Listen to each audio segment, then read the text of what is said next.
Rabbil Alamin. Assalatu wassalamu ala asrofil anbiya'i wal mursalin wa ala alihi wa sahbihi wa man tabi'ahum bi ihsanin ila yaumiddin. Asyhadu an la ilaha illallah wahdahu la syarikalah wa asyhadu anna Muhammadan abduhu wa rasuluh alladzi la nabiyya ba'dah. Amma ba'd. Ikhwatu iman rahimakumullah. Senang sekali, kita sangat bersyukur pada sore ini kembali dipertemukan di dalam majelis di Selasa yang kedua di bulan September, yang kita akan melanjutkan dari pelajaran kita seputar adzan dan iqamah, dan dilanjutkan sedikit mengenai syarat sah salat ya. Baik,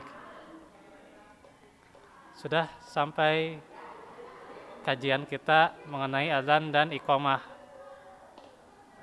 Nah, sekarang kita bahas beberapa persoalan yang masuk ya, dan juga beberapa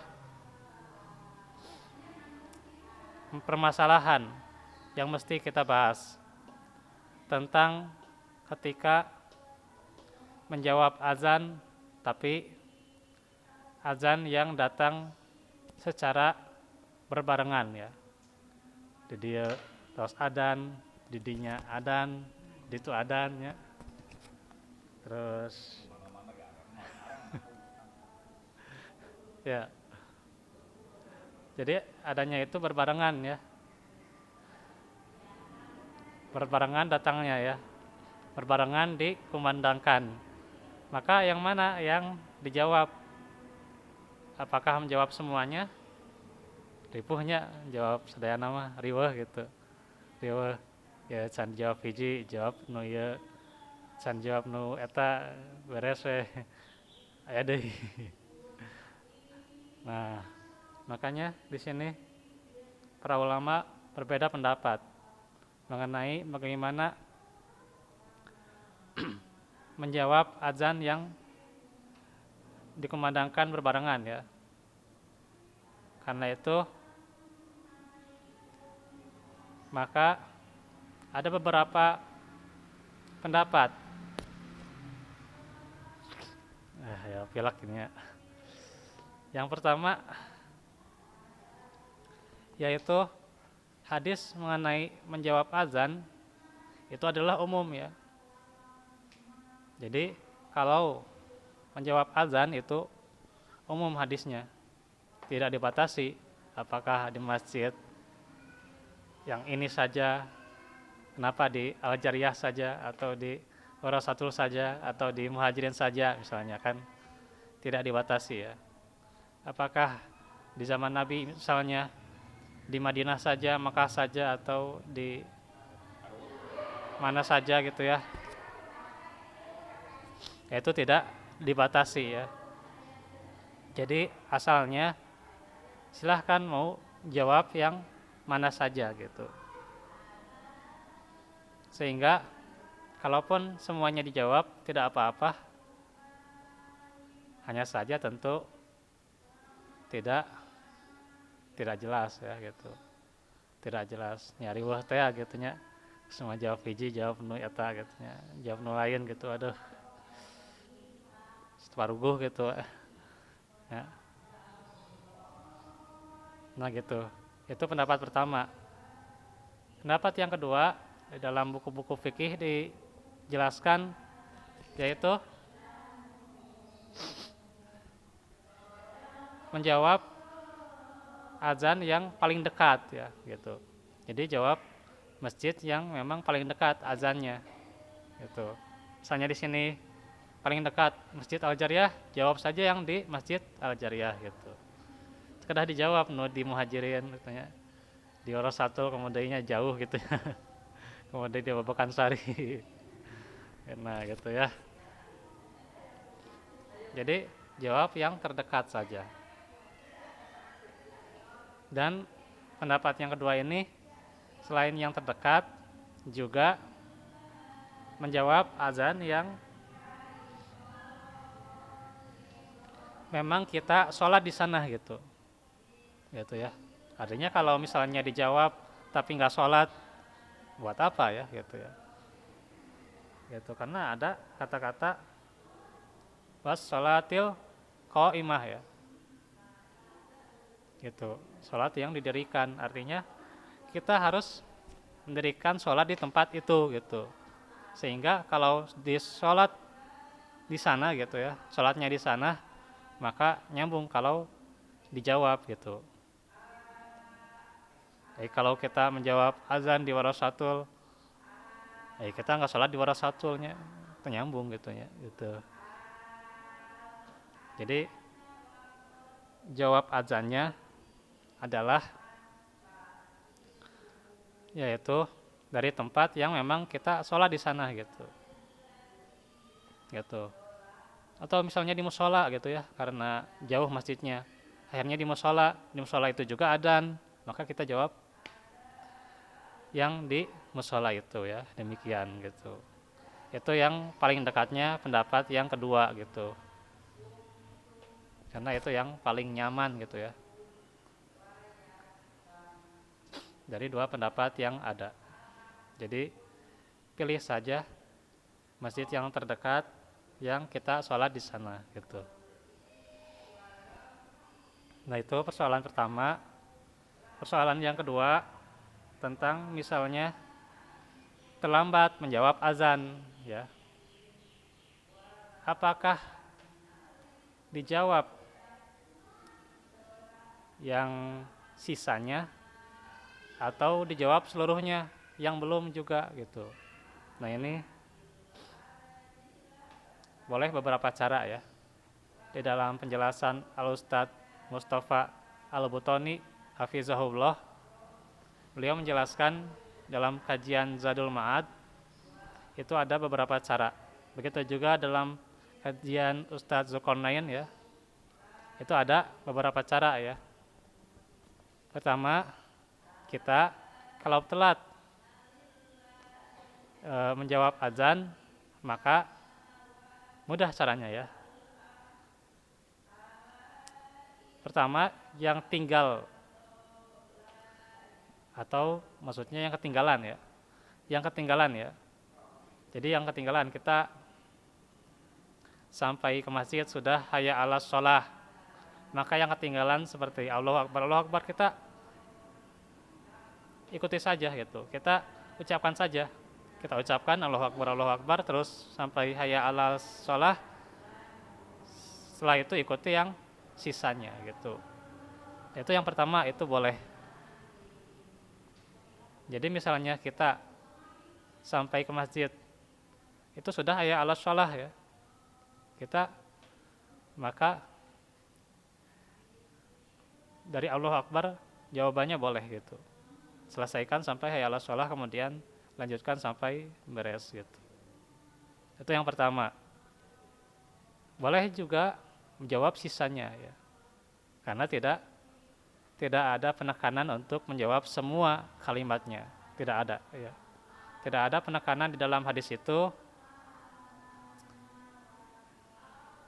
Yang penekanannya adalah jawab seperti yang diucapkan oleh muazin, itu yang penekanannya. Jadi boleh jawab sisanya saja ya. Yang ketinggalan ya sudah gitu. Ya. Itu yang kedua. Yang ketiga, boleh juga setelah selesai adzan ya. Setelah selesai adzan, beres adzan ya, sampai la ilaha illallah, maka kita jawab semuanya dari Allahu Akbar sampai kalimat la ilaha illallah. Semua ya, kalimat adzannya kita jawab setelah adzannya selesai gitu. Itu juga boleh. Jadi ada 3 cara. Silahkan bisa dipilih ya gitu. Nah itu persoalan yang kedua ya. Persoalan yang ketiga, ini misalnya kita mendengar azan ya, tapi jauh. Apakah wajib sholat berjamaah? Nah ini juga dijelaskan oleh sejumlah ulama. di Mekah maupun Madinah. Salah satunya Syekh Abdul Aziz bin Baz rahimahullah, beliau mengatakan di dalam syarahnya, seseorang yang mendengar azan asalnya ia wajib ya, bagi laki-laki ya. Bagi laki-laki ya. Wajib bagi laki-laki untuk mendatangi masjid untuk sholat berjamaah. Asalnya wajib. Tapi kalau misalnya terkena uzur tertentu ya, uzur misalnya jauh atau ada kendala cacat binatang buas, itu boleh gitu. Boleh dia tidak sholat berjamaah di masjid gitu. Ya, hadis tentang Ibnu Ummi Maktum itu ya. Itu kan dia buta, kemudian takut binatang buas. Tapi tidak menunjukkan kalau misalnya ada uzur tetap wajib sholat berjamaah. Karena itu pasti akan berat ya. Apalagi orang yang tua renta, akan cukup berat untuk ke masjid. Coba antum bayangkan ya.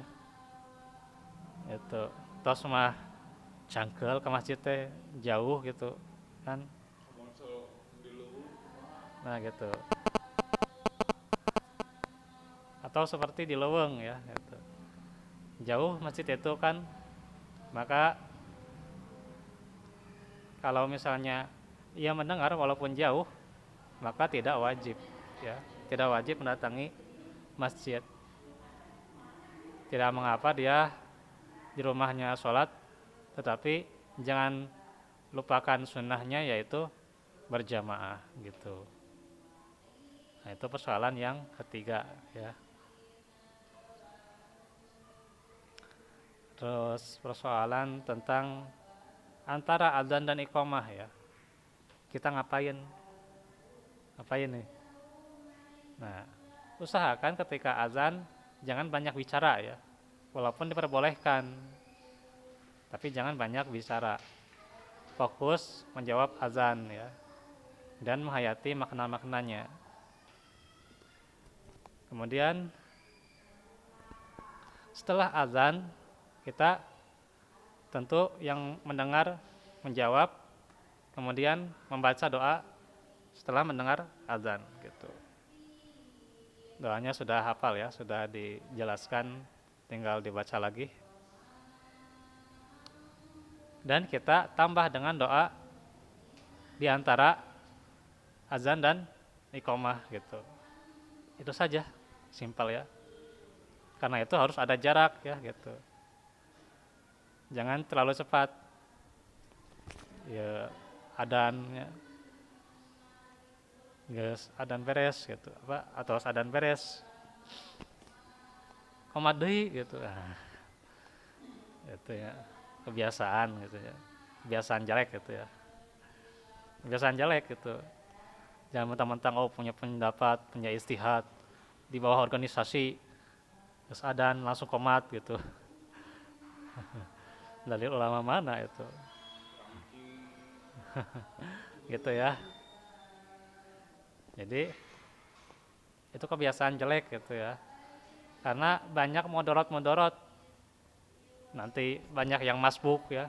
Iya, orang udah komat ini jamaah kan tiluan gitunya.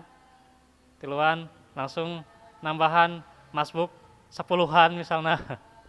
Kan jadi itu mudorot ya. Banyak yang masbuk karena apa? Cepat komatnya ya. Terlalu langsung gitu kan.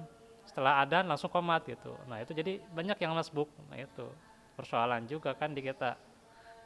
Jadi ini jangan kita berdalil untuk sesuatu yang salah gitu. Mau berdalil cenah, ya udah kan udah adzan langsung qomat. Dalilnya apa? Abdulus sholat fi awali waktiha. Dalil di mana ya ta? Ya benar dalil nama gitu. Tapi salah penempatannya gitu. Salah penempatannya.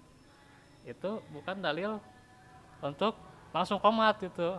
Itu mah dalil sholat di awal waktu. Jadi salah gitunya. Yuk dalil, misalnya dalil misal nih petunjuk naik mobilnya, petunjuk naik mobil kita pakai untuk petunjuk naik motor gerak itu para regu atunya. Nah seperti itu juga persoalan agama lebih gawat lagi gitu, pakai dalil Abdullah sholat fi awali waktiha untuk langsung komat ternyambung gitu.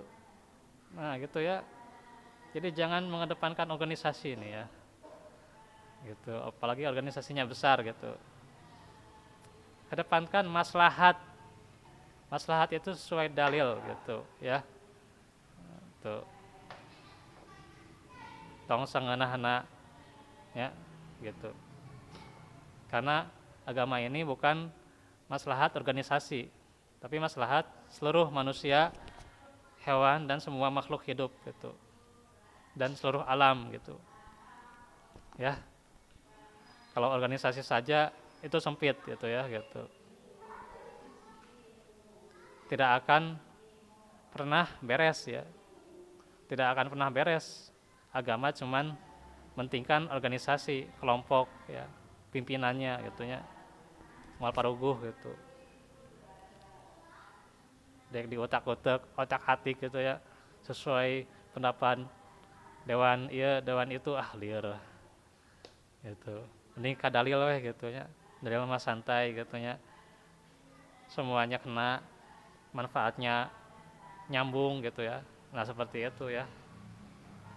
Jadi ini persoalan yang keempat, maka kita berdoa antara azan dan iqomah gitu. Jadi jangan-jangan ini yang berdalil organisasi dewan dewan hisab nih ya.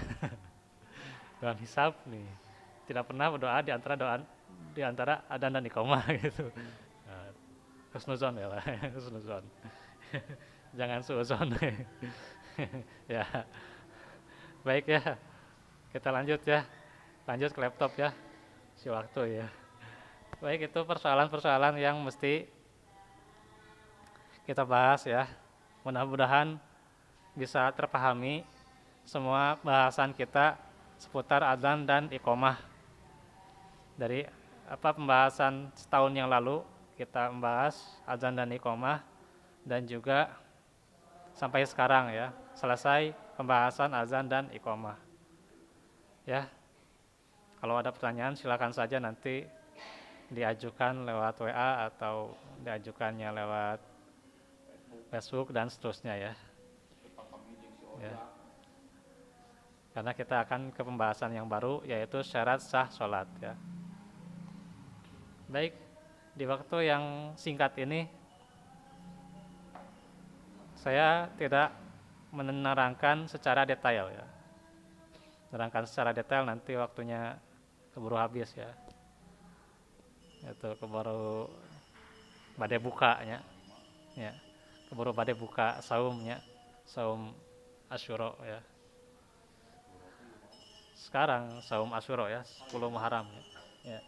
Hari Selasa 10 September. Kemarin sudah 9-nya ya. Kemarin sudah 9-nya. 9 Muharram. Baik ya. Nah, iya. Baik ya, ke pembahasan ya. Duh, pilekna ya. Jadi ada berapa syarat sah sholat? Ada 9 ya. Apa itu syarat? Syarat itu kalau misalnya dikerjakan sebelum amalan itu, maka ketika kita sudah mengerjakan semuanya berarti amalan itu sah gitu. Contoh sholat ya, kalau kita mengerjakan semua syarat sah sholat, kesembilannya, 9 syarat sah sholat ini, maka sholatnya sah gitu ya. Ini syarat sah sholat ya.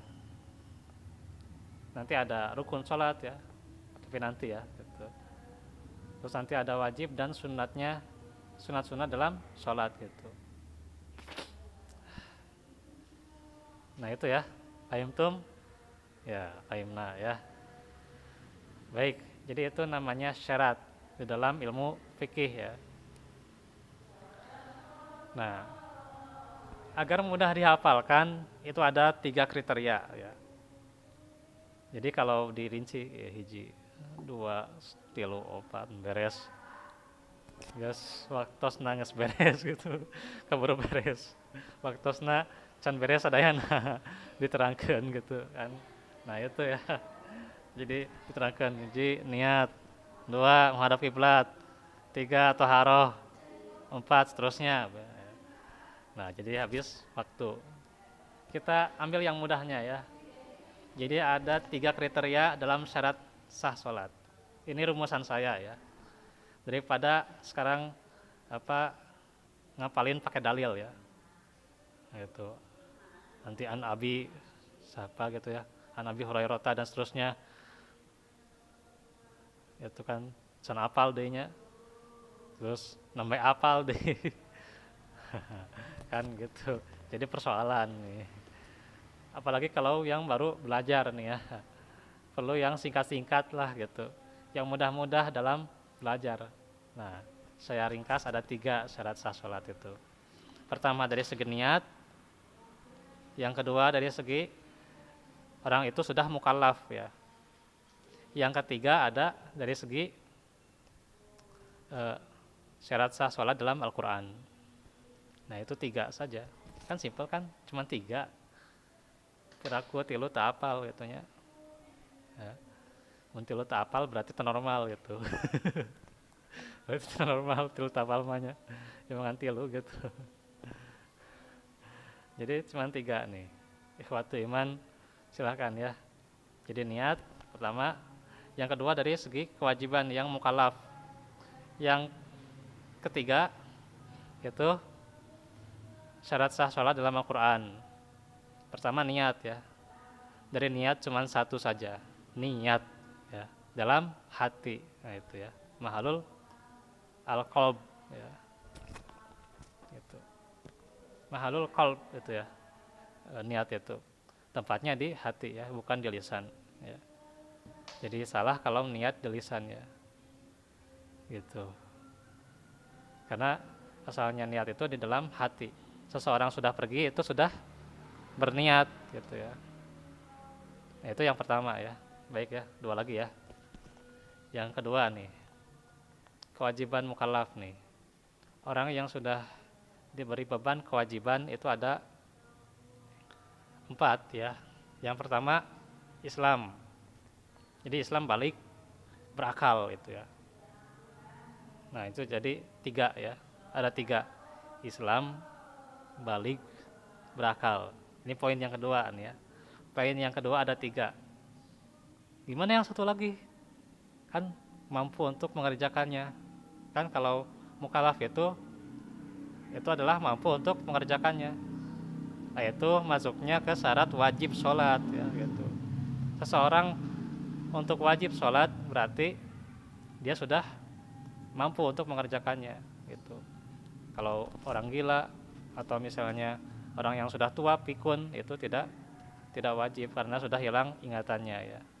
Atau tidak ada ingatan seluruhnya ya. Ingatannya cuma sebagian gitu. Jadi tidak wajib. Jadi kita ambil 3 ya. Tadi kan yang pertama, poin yang pertama, kriteria yang pertama niat 1 ya.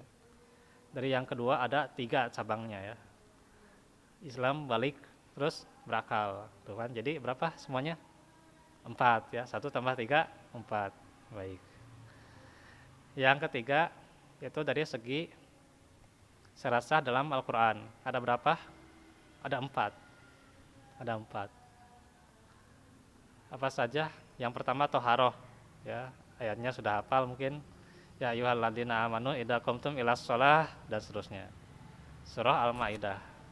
Ya ayat 5 sampai 6. Silahkan baca dan lihat terjemahnya dan juga isinya. Nah, itu yang pertama. Yang kedua, menutup aurat ya.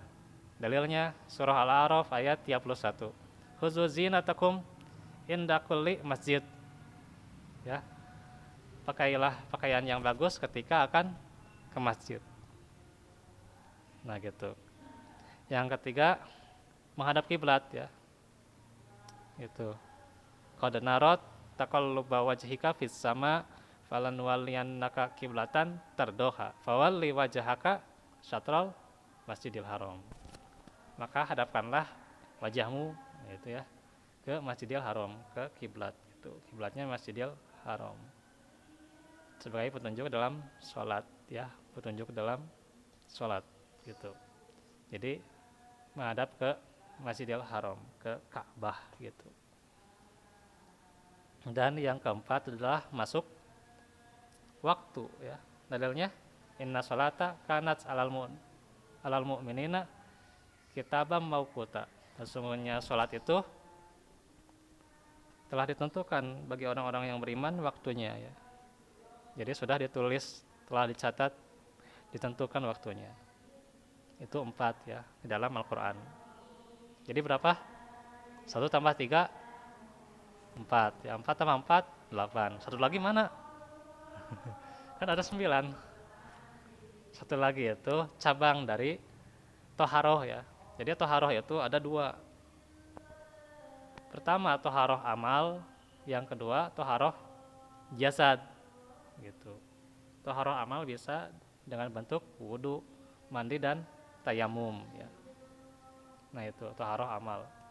Toharoh jasad atau lahir itu dari pakaian, badan dan tempatnya. Nah itu jadi toharohnya bercabang jadi 2 gitu. Jadi berapa semuanya? 9 ya. 1 tambah 3 4. Yang 4 tambah 4 8. Tapi yang 8 ada 1 yang bercabang, tambah 1 jadi 9. Kan gampang ngapelinnya ya, gampang kan ya, tinggal dengarkan saja kajian ini terus berulang-ulang ya, rekamannya terus ya kita dengarkan terus gitu supaya melekat dalam otak gitu ya, terus bisa terenyuh dalam hati gitu ya, beri ceri gitu. Tidak ya. Intermezzo ya. Jadi kembali ke laptopnya. Jadi supaya kita hafal, maka dengarkan terus-menerus rekaman kajian ini baik di YouTube, di Facebook ya, dan seterusnya. Terus dengarkan, nanti bisa hafal sendiri 9 syarat sah sholat ya. Baik, itu saja dulu ya. Ya, nggak akan diulang lagi ya. Antum tinggal ngulang saja rekamannya ya. Gitu. Jadi ada 3 kriteria yang tadi ya. Silahkan antum ulangi sendiri di rumah. Itu saja dahulu ya yang bisa disampaikan, karena waktu semakin akan menjelang malam ya untuk berbuka saum di tanggal 10 Muharram. Semoga saja saum-saum yang kita kerjakan, saum yang sunnahnya tentunya, akan diterima Allah Subhanahu wa Ta'ala, menjadi amal jariah kita untuk wasilah bahagia dunia dan akhirat. Dan juga istiqomahkanlah amalan sunnah yang sudah ada ya, dari tilawahnya, sholat sunnahnya juga kan, di samping sholat yang wajib. Begitu juga saumnya. Dan juga jangan lupa istiqomahkan hati, istiqomahkan qalbu dalam tauhid ya. Itu saja dahulu. Insyaallah besok kita lanjut lagi tentang tafsir surah Al-Baqarah ayat 33. Barakallahu li wa lakum wal afu minkum. Rabbana atina min ladunka rahmah wa hayyi lana min amrina rasyada. Rabbana atina fid dunya hasanah wa fil akhirati hasanah wa qina adzabannar. Aqulu qouli hadza wa astaghfirullah li wa lakum. Subhanakallahumma bihamdik asyhadu an la ilaha illa anta astaghfiruka wa atubu ilaik. Wa akhiru da'wana alhamdulillahirabbil alamin. Assalamualaikum warahmatullahi wabarakatuh.